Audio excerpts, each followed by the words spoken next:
എല്ലാവർക്കും നമസ്കാരം. നമുക്ക് ഈ പുഴയും കിടന്ന സീരിയലിൽ അരവിന്ദൻ്റെയും മക്കളുടെയും വരാൻ പോകുന്ന ആഴ്ചയിൽ നല്ലൊരു കഥ കേൾക്കാം. അങ്ങനെ സുജാതയെ കൊല്ലാൻ നോക്കുന്ന ദാസിനെയും അതിന് കൂട്ടു നിൽക്കുന്ന ഗീതയെയും വീട്ടിൽ നിന്ന് അടിച്ച് പുറത്താക്കിയതിന് ശേഷം സ്വന്തം മകൻ വിനീതിനെയും ഭാര്യ ഗംഗയെയും വീട്ടിലോട്ട് കൂട്ടിക്കൊണ്ട് വരികയാണ്. അതിനുശേഷം സുജാത നിലവിളക്ക് കൊടുത്ത് ഗംഗയെ വീട്ടിലേക്ക് വലതുകാലിൽ വെച്ച് സ്വന്തം മരുമകളായി കയറ്റുകയാണ്. ഇതെല്ലാം കാണുന്ന ഗീതയ്ക്കും ദാസിനും ഒട്ടും ഇഷ്ടപ്പെടുന്നില്ല. സത്യങ്ങളൊക്കെ സുജാതയിൽ നിന്ന് മനസ്സിലാക്കുന്ന വിനീത് ദാസിനെ അടിച്ച് ശരിപ്പെടുത്തുകയാണ്. അതിനുശേഷം വീട്ടിൽ നിന്ന് ഇറങ്ങിപ്പോകാൻ പറയുകയാണ്. അത് കഴിഞ്ഞ് നമ്മുടെ അരവിന്ദൻ മേടിച്ച കുറിഞ്ഞിക്കാട്ടുള്ള ഭൂമിയുടെ ശരിക്കുള്ള കാര്യങ്ങളെക്കുറിച്ച് നിവിനും കാവേരിയും കൂടി ചെന്ന് രഘുനാഥിൻ്റെ വീട്ടിൽ ചെന്ന് അന്വേഷിക്കുന്നുണ്ട്. അതിനുശേഷം കാര്യങ്ങളൊക്കെ രഘുരാമന് മനസ്സിലാവുന്നുണ്ട്. വസ്തു അരവിന്ദൻ മേടിച്ചതാണെന്ന് കാവേരിക്ക് ബോധ്യപ്പെടുന്നുണ്ട്. വീട്ടിൽ വന്ന് സുജാതയോടും മുത്തശ്ശിയോടും ഉൾപ്പെടെ എല്ലാവരോടും പറയുന്നുണ്ട്, കുറിഞ്ഞിക്കാട്ടുള്ള 5 ഏക്കർ ഭൂമി അച്ഛൻ മേടിച്ചതാണ്. അച്ഛൻ ആ വസ്തു മേടിക്കാൻ ജയപാലൻ്റെ കയ്യിൽ പൈസ കൊടുത്തതാണ്. പക്ഷേ അയാൾ അന്ന് ആ വസ്തുവിൻ്റെ ഉടമസ്ഥന് സുഖമില്ലെന്ന് പറഞ്ഞ് അച്ഛനെ ആദ്യം പറ്റിച്ചു. അതിനുശേഷം ആ വസ്തു അയാളുടെ പേരിലോട്ടാണ് അയാൾ എഴുതിയിരുന്നത്. അതറിഞ്ഞാണ് നമ്മുടെ അച്ഛന് മരിച്ചതെന്നൊക്കെ പറയും. അയാളൊരു കൊടും ചതിയനാണ്, ഞാൻ എത്രയോ തവണ പറഞ്ഞു അയാൾ ചതിയനാണെന്നൊക്കെ പറഞ്ഞു. ഇതൊക്കെ കേൾക്കുന്ന മുത്തശ്ശി പറയുന്നുണ്ട്, അവൻ ഇങ്ങനൊരു ദുഷ്ടനായിരുന്നു, ഒരിക്കലും ഞാൻ അവനെ ഇങ്ങനെ ഒരുത്തനാവും ഞാൻ പ്രതീക്ഷിച്ചില്ല. എൻ്റെ സ്വന്തം മകനെ കണക്കാൻ അവനെ ഞാൻ കണ്ടത്. അപ്പോഴും ശാരദ പറയും, നമുക്കതിന് എന്ത് ചെയ്യാൻ പറ്റും മോളെ നോക്കി. ഇങ്ങനെയുള്ളൊരു മനോഭാവം അമ്മ ഇപ്പോഴും നമ്മളിങ്ങനെ ആയിപ്പോയത്. നമ്മുടെ അച്ഛൻ മേടിച്ച ഭൂമിയാണ് അതെന്നുണ്ടെന്നുണ്ടെങ്കിൽ അത് നമുക്ക് തന്നെ തിരിച്ചു കിട്ടണം. നമുക്ക് വേണ്ടിയാണ് നമ്മുടെ അച്ഛൻ ഇത്രയും വർഷം മണലാരത്തിൽ കിടന്ന് കഷ്ടപ്പെട്ടത്. എന്നിട്ട് ആ പൈസയും ആ വസ്തുവും അനുഭവിക്കേണ്ടത് അയാളല്ല, നമ്മൾക്ക് വേണ്ടി വാങ്ങിച്ചിരുന്നതാണെങ്കിൽ അത് നമ്മൾ തന്നെ അനുഭവിക്കുന്ന അറിയാം. ഒത്തുശോകാര്യം നമുക്ക് എന്ത് ചെയ്യാൻ പറ്റുമോ? നാളെ ആ വസ്തുവിൻ്റെ ഭൂമി പൂജ അതവിടെ നടക്കാൻ പാടില്ല, നമ്മളവിടെ ചെല്ലണമെന്ന് പറയും. മോളെ അത് എന്തെങ്കിലും പ്രശ്നമാകുമെന്ന് ശാരദ ചോദിക്കും. പ്രശ്നമാവട്ടമ്മേ, പ്രശ്നമായെങ്കിലല്ലേ ആ ഭൂമി നമുക്ക് തിരിച്ചു കിട്ടത്തോളം എന്ന് പറയും. എന്ത് വില കൊടുത്തും ആ ഭൂമി ഞാൻ തിരിച്ച് മേടിച്ചിരിക്കുമെന്ന് പറയും. അങ്ങനെ രാവിലെ അവിടെ കുറിഞ്ഞിക്കാട്ടുള്ള ഭൂമിയിൽ ഭൂമി പൂജ നടത്താനായിട്ട് തിരുമേനി അങ്ങോട്ട് വരികയാണ്. ആ സമയത്ത് അവിടെ ജയപാലും ജയപാലിൻ്റെ ഭാര്യ പ്രവീണ, മകൻ, അതുപോലെ തന്നെ രാജേശ്വരി, നിവിൻ എല്ലാവരും അവിടെ വരുന്നുണ്ട്. അതേ സമയത്ത് തന്നെ നമ്മുടെ കാവേരിയും അമ്മയും മുത്തശ്ശിയും സഹോദരങ്ങളും കൂടി അങ്ങോട്ട് വരുന്നുണ്ട്. ഭൂമി പൂജയൊക്കെ നടത്താനായിട്ട് ജയപാലൻ അവിടെ ഇരിക്കുകയാണ്. ആ സമയത്ത് കാവേരി കാണുന്നതും എല്ലാവരും ഇങ്ങനെ നോക്കുന്നുണ്ട്. അപ്പോൾ ജയപാലൻ ചോദിക്കും, നിങ്ങളെല്ലാവരും എന്താ ഇവിടെ? ഞങ്ങളോ? ഇത് ഞങ്ങളുടെ അച്ഛൻ മേടിച്ച ഭൂമിയല്ലേ ജയപാലൻ, അതുകൊണ്ട് ഇവിടെ ഞങ്ങൾ വരണ്ടായെന്ന് നോക്കും. ഉടനെ ജയപാലൻ അങ്ങ് എഴുന്നേൽക്കുകയാണ്. ആ സമയത്ത് തിരുമേനി പറയും, പൂജയ്ക്കായിട്ട് ഇവിടെ ഇരുന്ന് കഴിഞ്ഞാൽ പിന്നെ എഴുന്നേക്കല്ലോ എന്ന് പറയും. അപ്പോഴത്തേക്ക് ജയപാലൻ ചോദിക്കും, നീ വെറുതെ പ്രശ്നം ഉണ്ടാക്കാൻ വന്നതാണ്. എന്ത് പ്രശ്നം? ഞങ്ങളുടെ അച്ഛൻ ഞങ്ങൾക്ക് വേണ്ടി ഇത്രയും നാൾ മണലാരത്തിൽ പോയി കഷ്ടപ്പെട്ടുണ്ടാക്കിയ കാശിന് അച്ഛൻ മേടിച്ച ഭൂമിയത്, ഇത് താൻ ചതിയിലൂടെ അല്ലയോടെ കൈക്കലാക്കിയെന്ന് ചോദിക്കും. അങ്ങനെ അങ്ങോട്ടും ഇങ്ങോട്ടും പറഞ്ഞ് വാക്കുതർക്കം ആവുകയാണ്. ആ സമയത്ത് ജയപാലൻ പറഞ്ഞുകൊണ്ട്, നിങ്ങൾ ഇപ്പോഴും തെറ്റിദ്ധരിച്ചിരിക്കുകയാണ്. ഇത് അരവിന്ദൻ മേടിക്കാൻ ഉദ്ദേശിച്ച ഭൂമിയാണ്, പക്ഷേ അരവിന്ദൻ്റെ കയ്യിൽ പൈസ ഇല്ലാഞ്ഞതുകൊണ്ട് ഞാൻ എൻ്റെ പേരിൽ മേടിച്ചതാണെന്ന് പറയും. ഇങ്ങനൊരു നുണക്കഥ പറഞ്ഞ് നിങ്ങൾക്ക് ആരും വിശ്വസിക്കാൻ കഴിയത്തില്ല. തെളിവ് സഹിതം എനിക്ക് മനസ്സിലായിട്ടുണ്ട്, രഘുരാമെന്ന് പറഞ്ഞ ആളുടെ കയ്യിൽ നിന്നാണ് ഈ വസ്തു മേടിച്ചിരിക്കുക എന്നുള്ളത്. അത് എൻ്റെ അച്ഛൻ്റെ പൈസയ്ക്ക് മേടിച്ചതാണ്, പക്ഷേ നിങ്ങളുടെ പേരിലായി പോയെന്നുള്ളത് സത്യസന്ധമായ കാര്യമാണെന്ന് പറയും. അതെങ്ങനെ നിങ്ങളുടെ പേരിൽ വന്നെന്നുള്ളത് ഞാൻ അന്വേഷിക്കുമെന്നൊക്കെ പറയുന്നുണ്ട്. ആ സമയത്ത് ജയപാലൻ നല്ല ദേഷ്യവും വരുന്നുണ്ട്. അപ്പോഴേ ജയപാലൻ പറയും, നീയൊക്കെ വെറുതെ പ്രശ്നം ഉണ്ടാക്കാൻ വേണ്ടി വന്നതാണ്, എല്ലാത്തിനും ഞാൻ കഴുത്തിന് പിടിച്ച് പുറത്ത് കളയുമെന്ന് പറയും. ഉടനെ മുത്തശ്ശി പറയുന്നുണ്ട്, എടാ ദുഷ്ടാ, നീ ഇങ്ങനെ ഒരുത്തനായിരുന്നു. എൻ്റെ കൈകൊണ്ട് നിനക്ക് എത്ര തവണ ഞാൻ ചോറ് വിളമ്പി തന്നിട്ടുണ്ട്. എൻ്റെ മോൻ്റെ കൂടെ തോളിൽ കൈയിട്ട് നടന്നിട്ട് ചെറുപ്പകാലം തൊട്ടേ അവൻ്റെ കൂട്ടുകാരനല്ലായിരുന്നോടാ നീ. നിനക്ക് എങ്ങനെ തോന്നി ഒരു കുടുംബത്തെ വഴിയാധാരമാക്കാനെന്നൊക്കെ മുത്തശ്ശി ചോദിക്കുന്നുണ്ട്. നീ ഒരു കാലത്തും ഗുണം പിടിക്കത്തില്ലെന്ന് പറഞ്ഞ് തലേ കൈവച്ച് പ്രാവുന്നുണ്ട്. ഇതേ തള്ളേ, ഇവിടെ കിടന്ന് പ്രാവിയാലുണ്ടല്ലോ എന്ന് ചോദിക്കും. അതേടാ ഞാൻ പ്രാവും, എൻ്റെ മോൻ്റെ ചോരയും വിയർപ്പും കൊണ്ടല്ലേ നീ ഇത് മേടിച്ചതെന്നൊക്കെ പറഞ്ഞ് മുത്തശ്ശി അങ്ങ് പ്രാവുകയാണ്. ആ സമയത്ത് ശാരദയും പറയും, എന്നാലും എൻ്റെ ജയപാലേട്ടാ, നിങ്ങളെ ഞാനെൻ്റെ സ്വന്തം സഹോദരൻ്റെ കണക്കാണ് കണ്ടത്. അരവിന്ദേട്ടൻ അങ്ങനെ കാണാൻ എന്നെ പഠിപ്പിച്ചതും. എന്നെ വിവാഹം കഴിച്ചു കൊണ്ടുവന്ന നാൾ മുതൽ ഞാൻ നിങ്ങളെ ജയപാലേട്ടൻ എന്നല്ലാതെ ഞാനൊരു വാക്ക് വിളിച്ചിട്ടില്ല.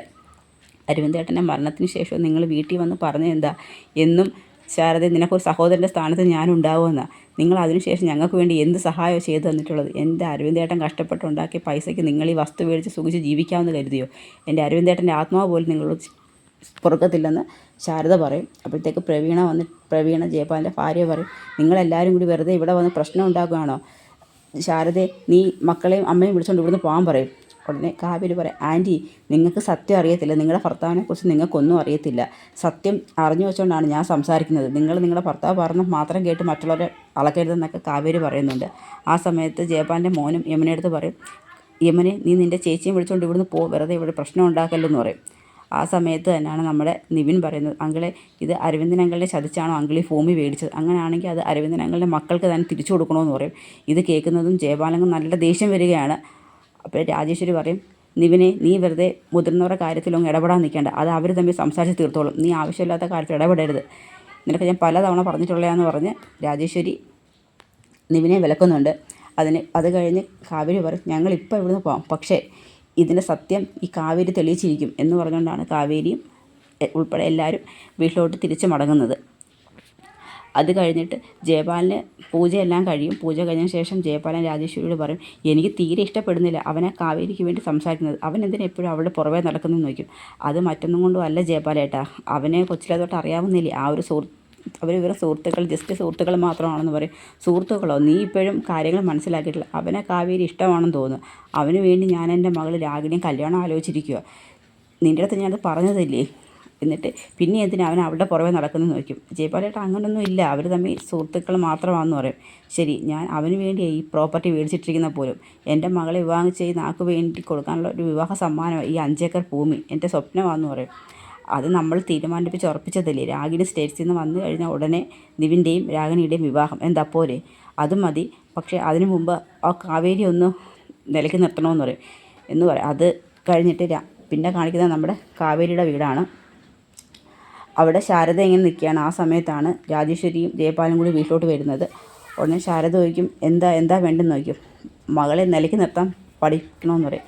നിലയ്ക്ക് നിർത്താൻ, അതെ, നിങ്ങളുടെ മകൾ കാവേരിക്ക് ഒരു വിചാരമുണ്ട്, കാശുള്ള വീട്ടിലെ പയ്യന്മാരെ തട്ടിയെടുക്കാമെന്ന്, ഒരു ഗതിയില്ലാതെ നടക്കൂല, അപ്പോൾ കാശും റിസോർട്ടും ഒക്കെ വീട്ടിലെ ആമ്പിള്ളേരെ കണ്ടാൽ ചുളുവലയ്ക്കാൻ തട്ടിയെടുക്കാമല്ലോ. അവിടെ പറയും, എൻ്റെ മക്കൾക്ക് അങ്ങനെ ആരെയും തട്ടിയെടുക്കുകയും കൊത്തിക്കൊണ്ട് പോവുകയും ചെയ്യേണ്ട യാതൊരു കാര്യമില്ല, അവർക്ക് വിവാഹപ്രായം ആകുമ്പോൾ അവരെ മാന്യമായിട്ടുള്ള ആൾക്കാരെ കൊണ്ട് വിവാഹം കഴിപ്പിക്കാൻ ഞങ്ങൾക്കറിയാം, ഞങ്ങളിവിടെ ജീവിച്ചിരിപ്പോണെന്ന് പറയും. ഓ, അത് ഞങ്ങൾ കുറേ കണ്ടതാണ്, പറയും, ഇനി മേലെ അവളെൻ്റെ മോനെ കാണാനോ സംസാരിക്കാനോ ശ്രമിച്ചു ഈ രാജേശ്വരിയുടെ മറ്റൊരു മുഖം നിങ്ങൾ കാണുമെന്ന് പറയും. നിങ്ങളുടെ മോളെ കാണാൻ നിങ്ങളുടെ മകനെ കാണാൻ എൻ്റെ മകൾ ശ്രമിച്ചിട്ടില്ല, നിങ്ങളുടെ മകനായിരിക്കും അവളെ കാണുന്നത്, അത് അവൾക്ക് വേണ്ട താക്കീത് ഞാൻ കൊടുത്തോളാം, നിങ്ങളുടെ മകനെ നിലയ്ക്ക് നിർത്തിയാൽ മതിയെന്ന് പറയും. അങ്ങനെ അവർ തമ്മിലൊരു സംസാരമൊക്കെ കഴിഞ്ഞതിന് ശേഷം രാജേശ്വരിയും ജയപാലും കൂടി അങ്ങോട്ട് പോവുകയാണ്. അപ്പോഴും ജയപാലൻ പറയുന്നുണ്ട്, കുറിഞ്ഞിക്കാട്ടിലെ ഭൂമി നിങ്ങളുടെ തെറ്റിദ്ധാരണ മാത്രമാണ്, ആ ഭൂമി ഞാൻ വിലയ്ക്ക് മേടിച്ചതാണെന്ന് തന്നെയാണ് ആ സമയത്തും ജയപാലൻ്റെ ഭാഗം ന്യായീകരിക്കുന്നത്. അതിനുശേഷം കാവേരി വന്നു കഴിയുമ്പോൾ ശാരദ കാവേരിയോട് ദേഷ്യപ്പെടുന്നുണ്ട്. അത് കേൾക്കുന്ന യമുനയും പറയുന്നുണ്ട്, അമ്മ ചേച്ചി ഒരു തെറ്റും ചെയ്തിട്ടില്ല, അവർ വെറുതെ ഇവിടെ കിടന്ന് ബഹളം വെക്കുമെന്ന് യമുന പറയുന്നുണ്ട്. നീ കൂടുതൽ സംസാരിക്കേണ്ട, കാവേരിയോട് പറയും, നീ ഇനി മേലെ നിവിനെ കാണാനോ സംസാരിക്കാനോ ശ്രമിക്കരുത്, കാരണം അവൻ്റെ അമ്മയ്ക്ക് അത് ഇഷ്ടമല്ലെന്ന് പറയും. അമ്മേ, ഞാൻ നിവിനെ കാണുന്നില്ല, അച്ഛൻ്റെ ആ ഭൂമി സംബന്ധമായ ഒരു കാര്യത്തിന് വേണ്ടി എനിക്കൊരു സ്ഥലം വരെ പോകേണ്ടി വന്നു, എനിക്കൊരു കൂട്ടിനാണെന്ന് നിവിൻ വന്നതെന്ന് പറയും. ശരി, എന്തായാലും ഇനി ആ കൂട്ട് വേണ്ടെന്ന് പറയും, വെറുതെ ഓരോ പ്രശ്നങ്ങൾ ഉണ്ടാക്കാനെന്ന്. അതിനുശേഷം വീട്ടിൽ ജയപാലനും രാജേശ്വരിയും വന്ന കാര്യം നിവിനെ വിളിച്ച് സംസാരിക്കുകയാണ്. അച്ഛൻ പറയും, നിവിൻ, നമ്മൾ തമ്മിൽ യാതൊരുവിധ റിലേഷനും ഇല്ല, ഒരു ജസ്റ്റ് സുഹൃത്ത് ബന്ധം മാത്രമേ ഉള്ളൂ, അതിൻ്റെ പേര് നിവിൻ്റെ അമ്മ എന്തിനാണ് വീട്ടിൽ വന്ന് എൻ്റെ അമ്മയോട് സംസാരിക്കുന്നത്, ഞാൻ നിവിനെ മയക്കിയെടുക്കാൻ നോക്കുന്നു, വലിയ വീട്ടിലെ പയ്യന്മാരുടെ അടുത്ത് സംസാരിക്കുന്നു എന്നൊക്കെ പറഞ്ഞ് വളരെ മോശമായിട്ടാണ് മേഡം സംസാരിച്ചെന്നൊക്കെ നിവിനോട് കാവേരി പറയുന്നുണ്ട്. ഇനി മേലെ ഇത് ആവർത്തിക്കരുതെന്ന് കാവേരി നിവിനെ ഓൺ ചെയ്യുന്നുണ്ട്. അത് കഴിഞ്ഞ് രാജേശ്വരി കാവേരിയുടെ വീട്ടിൽ പോയ കാര്യം കാവേരി ഫോണിൽ വിളിച്ച് പറഞ്ഞതനുസരിച്ച് അത് രാജേശ്വരിയോട് ചോദിക്കുന്നുണ്ട്, അമ്മ എന്തിനാണ് കാവേരിയുടെ വീട്ടിൽ പോയെന്ന് ചോദിക്കും. പിന്നെ ചോദിക്കണ്ടായോ, നിനക്കും അവൾക്കും തമ്മിൽ എന്താ ഇത്ര അടുപ്പമെന്ന് ചോദിക്കും. അത് ഞങ്ങൾ ജസ്റ്റ് സുഹൃത്തുക്കൾ മാത്രമേ ഉള്ളെന്ന് പറയും. എനിക്ക് ആ സുഹൃത്ത് ബന്ധം ഇനി വേണ്ട, നിന്നെ ജയപാലേട്ടൻ്റെ മകൾ രാഗിണിക്ക് വേണ്ടി വിവാഹം ആലോചിച്ചിരിക്കുന്ന കാര്യം നിനക്കറിയത്തില്ലേ, നിൻ്റെ അടുത്ത് പറഞ്ഞതുമില്ല, അവൾ സ്റ്റേറ്റ്സിൽ നിന്ന് വന്നു കഴിഞ്ഞാൽ ഉടനെ നിങ്ങളുടെ വിവാഹമാണ്, ഇനി വെറുതെ ജയപാലേട്ടനെ അതിൻ്റെ പേര് മുഷിപ്പിക്കരുതെന്ന് പറയും. എനിക്കിഷ്ടമെന്നുള്ള കാര്യം അമ്മ എപ്പോഴും എന്നോട് ചോദിച്ചിട്ടുണ്ട്, ഇഷ്ടപ്പെടാതിരിക്കാൻ എന്താ കുഴപ്പം, കൊച്ചിലെ തൊട്ട് നിങ്ങൾ തമ്മിൽ പരിചയമുള്ളത്, നിൻ്റെ മുറപ്പെണ്ണാണ് അവൾ, ഞങ്ങൾക്ക് എല്ലാവർക്കും ഈ ബന്ധം ഇഷ്ടമാണ്, നിനക്ക് ഇഷ്ടക്കുറവ് വേണ്ട യാതൊരു കാര്യമില്ല, ഇനി ആ പെണ്ണിനെ കാണാനോ സംസാരിക്കാനോ ശ്രമിക്കരുതെന്ന് പറഞ്ഞ് രാജേശ്വരി നിവിനെ വിലക്കുന്നുണ്ട്. അതൊക്കെയാണ് നമ്മൾ വരാൻ പോകുന്ന ആഴ്ചയിൽ കാണാൻ പോകുന്നത്. പക്ഷേ നിവിൻ്റെ മനസ്സ് മുഴുവൻ കാവേരിയാണ്. പക്ഷേ കാവേരിയുടെ മനസ്സ് മുഴുവൻ കുറിഞ്ഞിക്കാട്ടിലെ ഭൂമി എങ്ങനെയാണ് ജയപാലിൻ്റെ പേര് വന്നത്, തൻ്റെ അച്ഛൻ കൊടുത്ത പൈസയ്ക്കാണ് ആ വസ്തു വീഴ്ചത്, പക്ഷേ എങ്ങനെ അത് അയാളുടെ പേര് വന്നതെന്നുള്ളൊരു ആലോചനയാണ് കാവേരിയുടെ മനസ്സിൽ പ്രണയമൊന്നുമല്ല, എങ്ങനെയെങ്കിലും ജയപാലിനെ സത്യം തെളിയിപ്പിക്കണം, ജയപാലൻ തന്നെ പറയണം അത് തൻ്റെ അച്ഛൻ്റെ പൈസ കൊണ്ട് മേടിച്ച ഭൂമിയാണെന്നുള്ളത്, ആ വസ്തു നമുക്ക് തിരിച്ച് വിടുകയും ചെയ്യണം. അപ്പോൾ അതുമൊക്കെയാണ് കാവേരിയുടെ മനസ്സിൽ. അപ്പം ഇതൊക്കെയാണ് നമ്മൾ കാണാൻ പോകുന്നത്. അപ്പോൾ എല്ലാവർക്കും വീഡിയോ ഇഷ്ടമായ ഒന്ന് സബ്സ്ക്രൈബ് ചെയ്ത് സപ്പോർട്ട് ചെയ്യണേ.